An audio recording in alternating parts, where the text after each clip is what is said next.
يا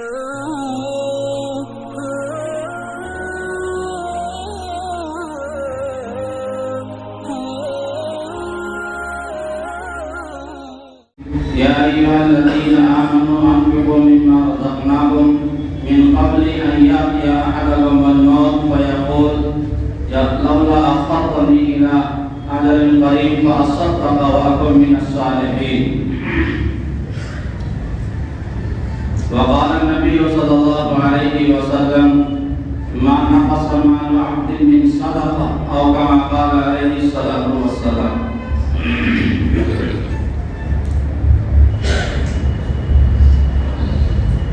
محترم سامعین اکرام، دنیا کی چیزوں میں اللہ نے خاصیت رکھی ہے۔ زہر کا ایک اپنا اثر ہوتا ہے، جڑی بوٹی کا ایک اپنا اثر ہوتا ہے، کھانے پینے کا ایک اثر ہوتا ہے۔ دنیا یہ دارالاسباب ہے، ان سببوں میں اللہ نے تاثیر رکھی ہے، کسی میں نفع ہے کسی میں نقصان ہے۔ جس طرح دنیا کی چیزوں میں اللہ نے تاثیر رکھی ہے، اسی طریقے سے اللہ تبارک و تعالی نے اعمال میں، چاہے اعمال بد ہو چاہے اعمال خیر ہو، دونوں میں اللہ نے تاثیر رکھی ہے، اثر رکھا ہے۔ خیر کا کام کیا جائے تو دنیا میں بھی اور آخرت میں بھی دونوں میں اس کے منافع ہیں، اور اگر بد کام کیا جائے، برا کام کیا جائے تو اس میں اللہ تعالیٰ نے دنیا میں بھی نقصان رکھا ہے اور آخرت میں بھی نقصان رکھا ہے۔ قرآن پاک میں اللہ تعالیٰ نے فرمایا کہ جو لوگ یہ دعا مانگتے ہیں ربنا آتنا فی الدنیا حسنہ وفی الآخرۃ حسنہ وقنا عذاب النار، کہ ایمان والے جو دعا مانگتے ہیں وہ یہ کہتے ہیں کہ اللہ مجھے دنیا میں بھی اچھائی عطا فرما اور آخرت میں بھی اچھائی عطا فرما، اور ہمیں جہنم کے عذاب سے حفاظت فرما۔ اور کچھ لوگ ہیں جو صرف اتنا ہی مانگتے ہیں ربنا آتنا فی الدنیا حسنہ، یا اللہ ہمیں دنیا میں خوب بھلائی عطا فرما، آخرت کی وہ دعا نہیں مانگتے ہیں، تو اللہ قرآن پاک میں کہتا ہے کہ اللہ نے آخرت میں ان کا کوئی حصہ رکھا نہیں ہے۔ تو اعمال اچھے ہوں یا برے ہوں، دونوں کے اپنے اپنے اثرات اور خاصیتیں ہیں۔ گناہوں کا ایک اثر ہوتا ہے جو ہمیں اگرچہ نظر نہیں آتا ہے، لیکن فرشتوں کو وہ گناہ نظر آتا ہے۔ اسی لیے حدیث پاک میں رسول اللہ صلی اللہ علیہ وسلم نے ارشاد فرمایا ہے کہ بندہ جب جھوٹ بولتا ہے تو فرشتہ اس سے 1 میل بھاگ جاتا ہے، من نتوی ما جاء به، اس کی بدبو کی وجہ سے۔ بس بدبو کا احساس ہمیں نہیں ہے، لیکن یتباعد عنہ الملک من نتوی ما جاء به میلا، کہ فرشتہ اس کی بدبو کی وجہ سے 1 میل دور بھاگ جاتا ہے۔ اس بدبو کا ہمیں احساس نہیں ہے، لیکن جھوٹ کے اندر جو بدبو نکلی ہے فرشتوں کو احساس ہوتا ہے، فرشتے اس کو محسوس کرتے ہیں، جس کی بنیاد پر فرشتے 1 میل کا مطلب ہوتا ہے 1.25 کلومیٹر۔ بزرگان دین کے واقعات میں شمار ہیں جن کو اللہ تعالیٰ نے کشف عطا فرمایا تھا، آنکھوں کی بصارت کو اللہ تعالیٰ نے روحانی بصارت کو کھول دیا تھا۔ ایک بزرگ کے بارے میں لکھا ہے کہ وہ ہمیشہ چہرے پر پردہ ڈالا کرتے تھے۔ کسی نے پوچھا کہ حضرت آپ پردہ کیوں ڈالتے ہیں؟ بڑا اصرار کیا تو اپنی پگڑی اتار کر کے اس کے اوپر رکھ دیا۔ بازار میں جتنے لوگ نظر آ رہے تھے انسان کی شکل میں وہ تھا ہی نہیں، کوئی جانور کی شکل میں تھا، کوئی خنزیر کی شکل میں تھا۔ جیسے جیسے انسانوں کے گناہ ہوتے ہیں اس کے اعتبار سے ان کی شکلیں نظر آ رہی تھی۔ تو اللہ کا فضل ہے کہ اللہ تعالیٰ نے ہمارے گناہوں پر پردہ ڈالا ہے۔ اگر اللہ تعالیٰ ہمارے گناہوں کو ظاہر کر دے تو ہمیں دھوکنا بھی لوگ پسند نہ کریں۔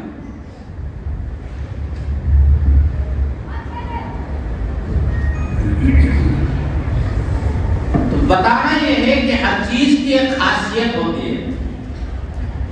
اللہ تبارک و تعالیٰ نے انسان کو جو عطا فرمائی ہے ان میں ایک مال عطا فرمایا۔ انما اموالکم واولادکم فتنہ، تمہارا مال اور تمہاری اولاد یہ دونوں فتنہ ہیں۔ یہ قرآن میں اللہ نے کہا مال بھی فتنہ ہے اور اولاد بھی فتنہ ہے،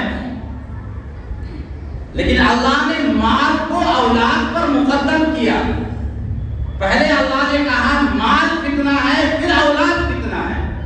مفسرین نے لکھا ہے اس کی وجہ یہ ہے کہ مال کا فتنہ بڑھا ہوا ہے اولاد کے فتنے سے۔ انسان بسا اوقات اولاد کو کنارے کر دیتا ہے، بائیکاٹ کر دیتا ہے، اس کو دور کر دیتا ہے، بے گھر کر دیتا ہے، لیکن مال سے انسان جدا ہونا نہیں چاہتا۔ مال کی محبت جو انسان کے اندر ہے بسا اوقات اولاد سے زیادہ ہوتی ہے۔ اسی لیے اللہ نے کہا انما اموالکم واولادکم فتنہ، کہ تمہارا مال اور تمہاری اولاد یہ دونوں آزمائش کا ذریعہ ہے۔ اللہ تعالیٰ مال جو ہمیں عطا فرمایا ہے اس مال کو اگر صحیح مصارف میں خرچ نہ کیا جائے، صحیح طور پہ خرچ نہ کیا جائے تو سب سے بڑا وبال جان یہ مال ہمارا۔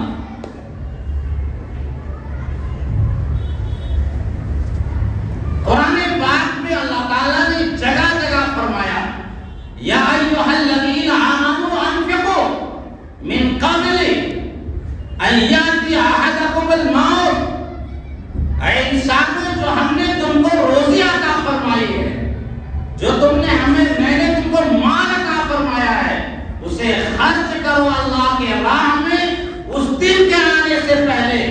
انسان یہ کہے گا اے اللہ مجھے مہلت عطا فرما دے، مجھے ایک دن کے لیے دنیا میں بھیج دے، فاصدق، میں خرچ کروں گا، میں صدقہ کروں گا اور میں نیک لوگوں میں شامل ہو جاؤں گا۔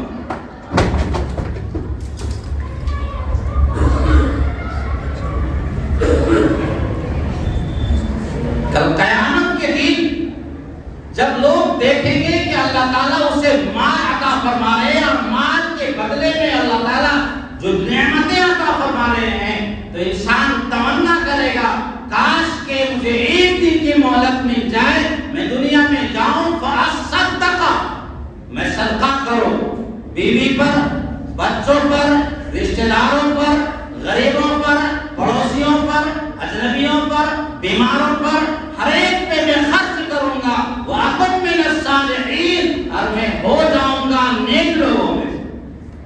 ایک موقع پر اللہ تعالیٰ نے ارشاد فرمایا یا ایھا الذین آمنوا انفقوا مما رزقناکم من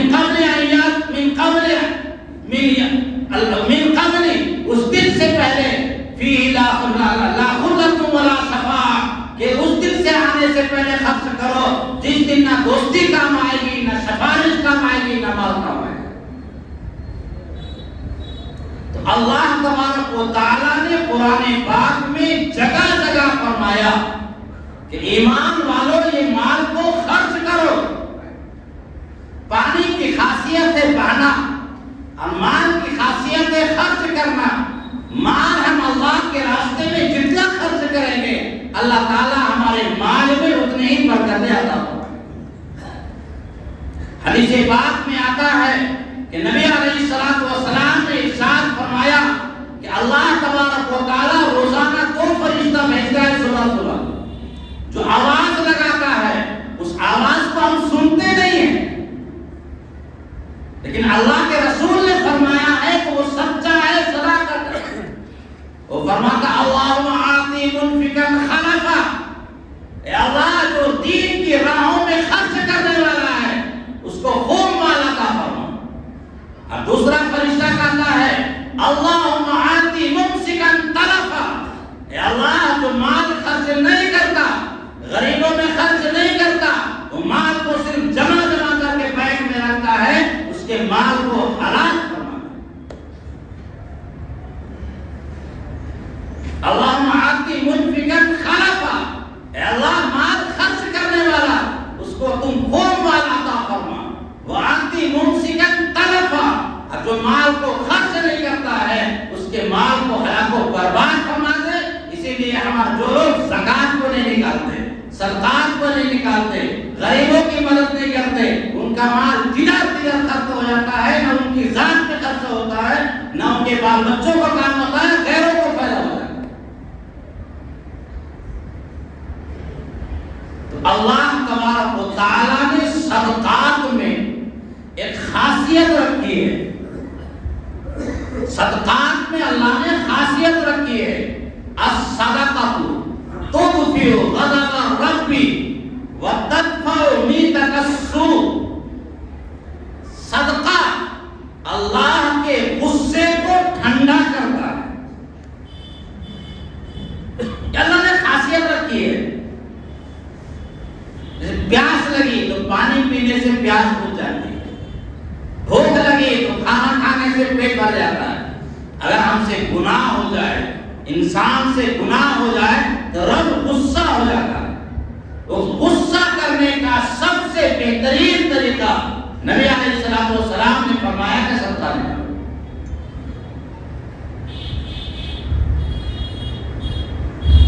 الصدقۃ تطفئ غضب الرب، صدقہ اللہ کے غصے کو ٹھنڈا کرتا ہے، وتدفع میتۃ السوء، اور بری موت سے بچاتا ہے۔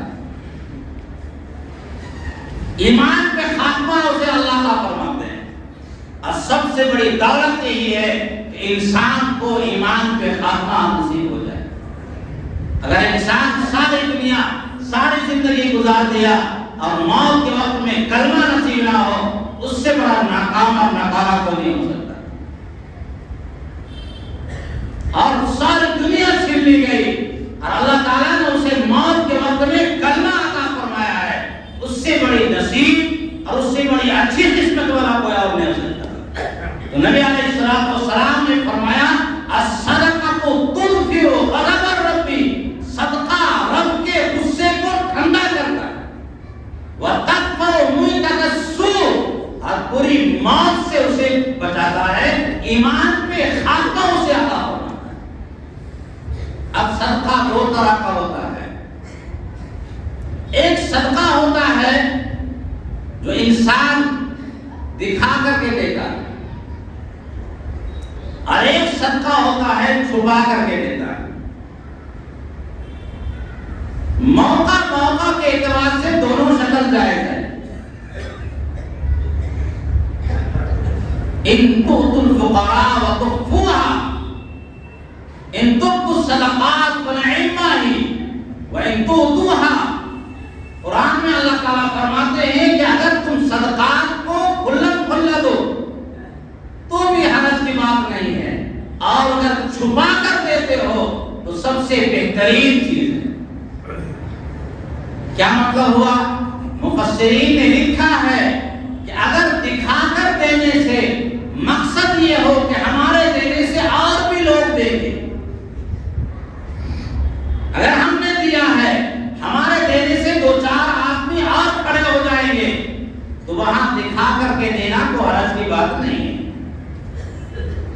لیکن اگر وہاں ایسا موقع نہیں ہے تو وہاں پر چھپا کر کے دینا، ایسے طور پہ دینا کہ سامنے والے کو احساس بھی نہ ہو کہ مجھ پر اس نے احسان کا کام کیا ہے، یہ چھپا کر دینا یہ اللہ تعالیٰ کو سب سے زیادہ پسندیدہ ہے۔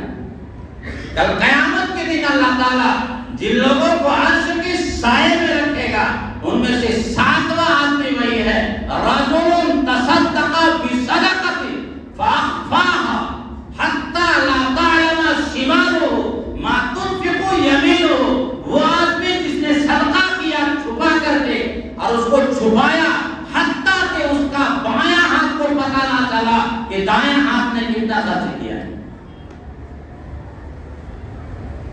ریاکاری نہ ہو، دکھاوا نہ ہو، لا تبطلوا صدقاتکم بالمن والعطاء، اپنے صدقات کو باطل مت کرو احسان جتلا کر کے، تکلیف دے کر کے اگر ہم نے کسی پر صدقہ دیا، احسان کیا ہے، اور ہم یہ کہنے لگ جائے کہ میں نے اس پر اتنا احسان کیا اور میرے ساتھ بدلہ یہ دیا، اللہ فرماتے ہیں تمہارا سارا صدقہ بیکار۔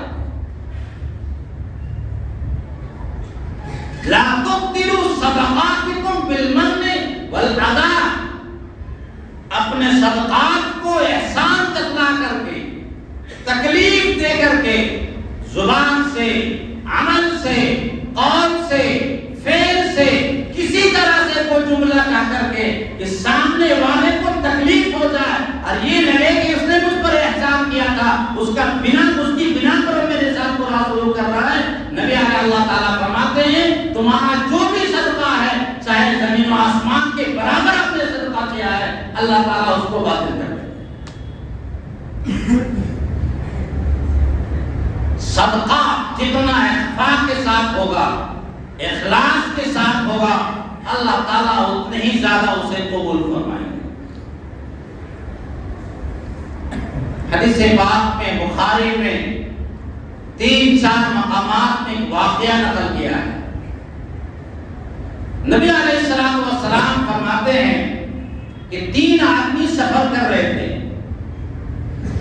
بارش ہونے لگی تو ایک پہاڑ کے غار میں وہ چھپ گئے بارش سے بچنے کے لیے۔ اتفاق کی بات یہ ہے کہ پتھر وہاں سے بڑا پتھر آیا، لڑھکتا ہوا آیا اور غار کے منہ کو بند کر دیا۔ اب 3 اندر چلے گئے، اب نکلنے کی کوئی شکل نہیں، اتنا بڑا پتھر ہے اس کو ہٹانے کی کوئی شکل نہیں۔ جب ان لوگوں کو موت نظر آئی تو تینوں نے کہا کہ بھائی اب اللہ کے علاوہ کوئی اور شکل نہیں ہے، ہم نے دھکا دے لیا، نکلنے کی ہر ممکن کوشش کیا لیکن ہم نکل نہیں پائے۔ ہر آدمی نے جو اس نے اخلاص کے ساتھ کام کیا ہو، جس میں ریاکاری نہ ہو، جس میں دکھاوا نہ ہو، اس کے وسیلے سے اللہ سے دعا مانگے۔ پہلا ایک آدمی تھا، اس نے دعا مانگی اور اس نے کہا کہ اللہ تو جانتا ہے میری والدہ بوڑھی تھی، میرے چھوٹے چھوٹے بچے تھے، ایک میری بیوی تھی، میرے پاس گزر بسر کا کچھ بھی نہیں تھا سوائے بکریوں کے۔ میں بکری چرا کے آتا تھا اور آنے کے بعد سب سے پہلے میں اپنی والدہ کو دودھ پلاتا تھا، اس کے بعد بچوں کو دودھ پلاتا تھا۔ ایک دن ایسا ہوا کہ میرے آنے میں تاخیر ہو گئی اور میری والدہ سو گئی۔ میں نے والدہ کو جگانا مناسب نہ سمجھا، والدہ کو نیند لگ گئی ہے، بچے میرے پیروں کے پاس بلکتے رہے، بھوک سے تڑپتے رہے، بیوی گھر میں چلاتی رہی کہ بچوں کو دودھ پلا دو، لیکن میں نے کہا کہ جب تک کہ میری ماں دودھ نہیں پیے گی میں کسی کو دودھ نہیں پلاؤں گا۔ ماں سوتی رہی، جب تک کہ اپنے سے اٹھی نہیں تب تک کہ میں نے بچوں کو دودھ نہیں پلایا۔ اے اللہ، میں نے پہلے ماں کو دودھ پلایا، اس کے بعد بچوں کو دودھ پلایا، تو جانتا ہے کہ صرف میں نے آپ کی رضا کے لیے کیا، آپ کی خوشنودی کے لیے کیا تھا، میرا مقصد کچھ اور نہیں تھا۔ یا اللہ، اس عمل کی برکت سے غار کے منہ کو کھول دے۔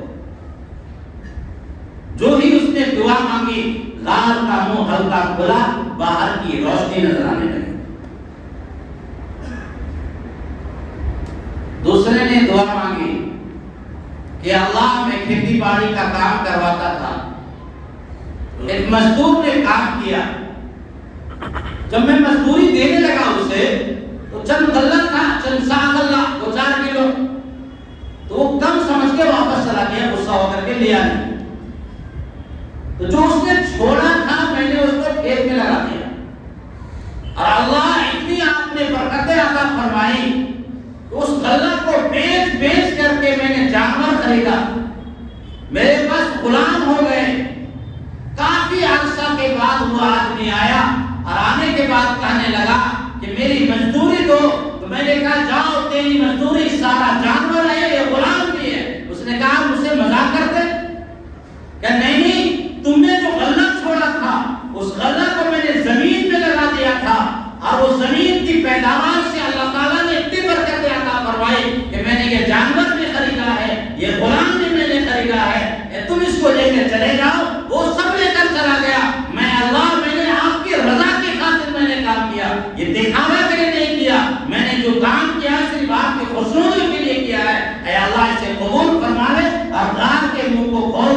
اللہ تعالیٰ نے اور کھولا، لیکن اتنا کھولا کہ آدمی نکل نہیں سکتا۔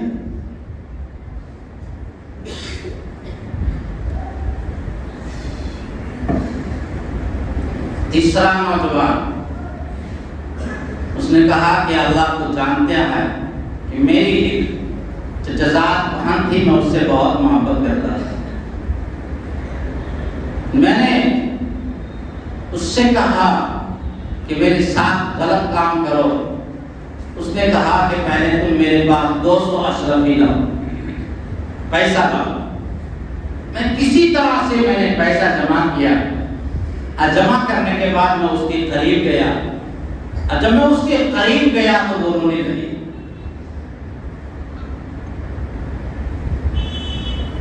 اور کہنے لگی اتق اللہ لا تفتح الخاتمہ، اللہ سے ڈرو اور میری عزت کو خراب مت کرو۔ میں نے اس سے کہا کہ میں نے زبردستی تو نہیں کیا، کہا نہیں مجھے خدا کا خوف آ گیا تو میں نے اسے چھوڑ دیا۔ حالانکہ اس مرحلے میں انسان چھوڑتا نہیں، تمام اسباب موجود ہو گناہ کے، اے اللہ آپ کی خوف کی خاطر میں نے گناہ کو چھوڑ دیا، اے اللہ اس عمل کی وجہ سے آپ میرے غار کے منہ کو کھول دیجئے تاکہ ہم لوگ بچ جائیں۔ تو اللہ نے پتھر کو ہٹا دیا، اب تینوں کے تینوں واپس آ گئے۔ یہ بخاری شریف میں رسول اللہ صلی اللہ علیہ وسلم نے یہ حدیث پاک 3-4 مقامات میں امام بخاری نقل فرمایا ہے، اور اس حدیث پاک کو نقل کرنے کا مقصد یہ ہے کہ جتنا عمل ہمارے اخلاص کے ساتھ ہوگا، للہیت کے ساتھ ہوگا، اللہ کے لیے ہوگا، اللہ اتنا ہی قبول کرے گا۔ نبی علیہ السلام نے ارشاد فرمایا یقول ابن آدم مالی مالی وان مالہ من مالہ ثلاث، انسان کہتا ہے میرا مال میرا مال، وان مالہ من مالہ ثلاث، حالانکہ انسان کا مال 3 ہے، ماکل فافنا، جو اس نے کھایا ختم کر دیا، وما لبس فابلا، جو کپڑا پہنا اور پورا نہ کر دیا، وما اعطى فاقتنى، اور جو اس نے اللہ کے راستے میں دیا اور اللہ کے بینک میں جمع کر لیا، وما ترک، جو چھوڑ کے مرا ہے، فهو ذاهب وتارك للناس، وہ ختم ہونے والا ہے، وہ لوگوں کا کام آنے والا ہے، اس کا کچھ کام نہیں آنے والا ہے، اس کا جو کام آئے گا وہ 3 ہی کام آئے گا، اپنی ضرورت میں استعمال کیا اور اللہ کے راستے میں اس نے جمع کر دیا۔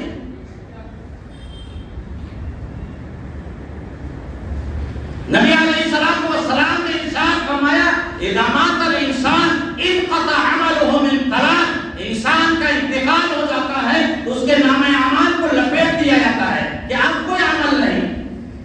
قبر میں جانے کے بعد 1000 تسبیح پڑھو، لاکھوں تسبیح پڑھو، اب کوئی ثواب لکھا نہیں جائے گا۔ قبر میں جانے کے بعد 1000 مرتبہ توبہ کریں گے، کوئی ثواب لکھا نہیں جائے گا، لیکن 3 چیزوں کا ثواب مرنے کے بعد یہ پہنچتا ہے۔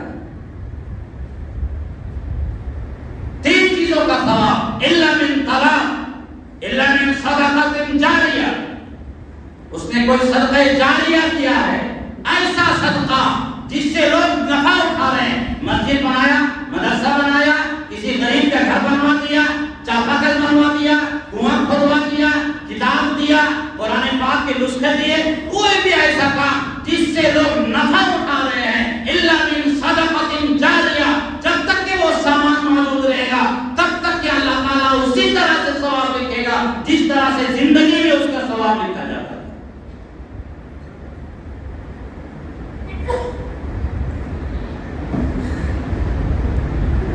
اب من علم ينتفع به، یا کوئی علمی کام کیا، مکتب کے بچوں کو پڑھایا، مدرسے کے بچوں کو پڑھایا، گاؤں کے بچوں کو پڑھایا، کتاب لکھا، تقریر کیا، کوئی بھی چیز ہے، جب تک کہ اس پر عمل کیا جاتا رہے گا قیامت اس وقت تک اللہ تعالیٰ اس کا ثواب اسی طرح لکھیں گے جس طرح سے زندگی میں لکھا جاتا ہے۔ امام ابو حنیفہ، امام شافعی، امام مالک، امام احمد بن حنبل، سفیان ثوری، سفیان بن عیینہ، ہزاروں لاکھوں کی تعداد میں جو محدثین نے کتابیں لکھی ہیں، آج تک وہ کتابیں پڑھی جا رہی ہیں، اس پر عمل کیا جا رہا ہے، قیامت تک وہ کتابیں باقی رہیں گی، جب تک وہ باقی رہیں گی ایک ایک کا ثواب ان کو ملتا رہے گا، اس سے بڑا اور کوئی عمل نہیں ہو سکتا۔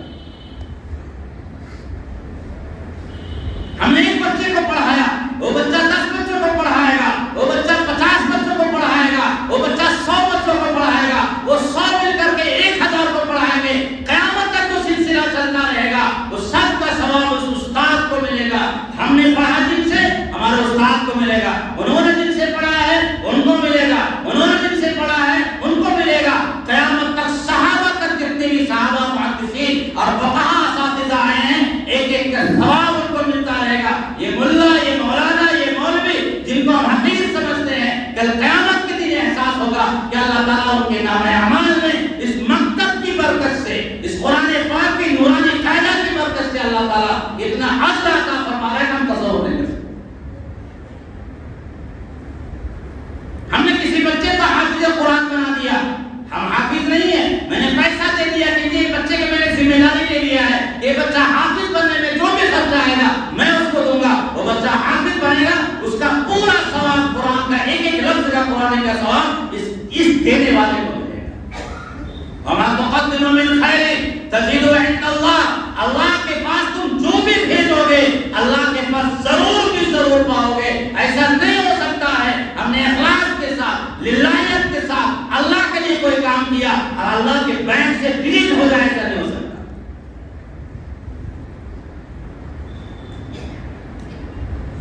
ہو ہی نہیں سکتا ہے، دنیا کا سب بینک ڈیلیٹ ہو سکتا ہے، سب کمپیوٹر ہیک ہو سکتا ہے، لیکن جو خدا کا جو اللہ نے بینک بنا رکھا ہے، وما اعطا فاختنا، جو دیا اور اللہ کے یہاں ذخیرہ بنا لیا وہی وہ کام آنے والا ہے، اس کے علاوہ کچھ کام نہیں آنے والا۔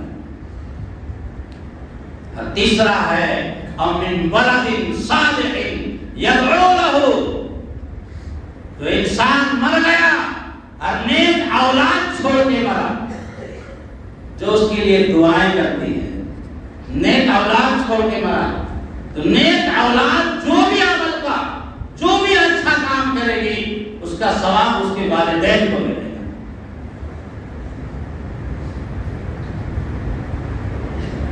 نیک اولاد، آج تو ہماری اولاد میں یہ حال ہے کہ ہمیں جنازہ کی دعا کا کب پتہ نہیں ہے۔ باپ انتقال ہو جائے تو غسل دینے کے لیے مدرسہ میں ڈھونڈتے پھرتے کہ چلیے میرے ابا کا انتقال ہو گیا ہے، غسل دینا، غسل دینے کا طریقہ پتہ نہیں۔ محلے میں 2-4 لوگ ہوتے ہیں جو غسل دینا جانتے ہیں۔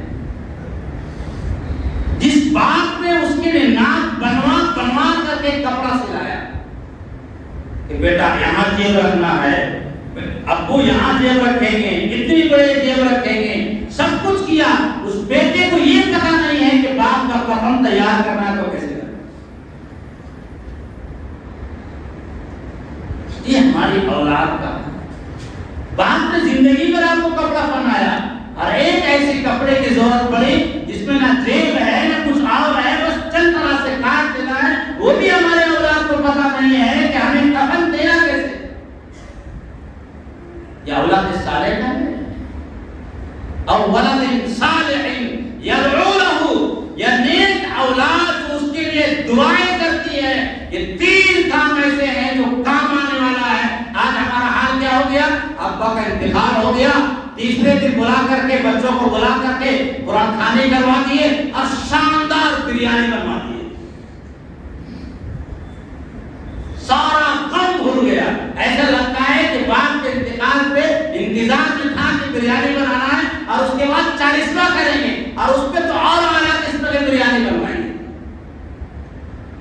ان باپ کے انتقال بریانی ایک خوشی کا ہے، ہم نے اسلام کو سمجھا نہیں، اس کے بعد پھر بھول گئے، نماز پڑھیں گے کبھی باپ کے لیے دعا نہیں کریں گے۔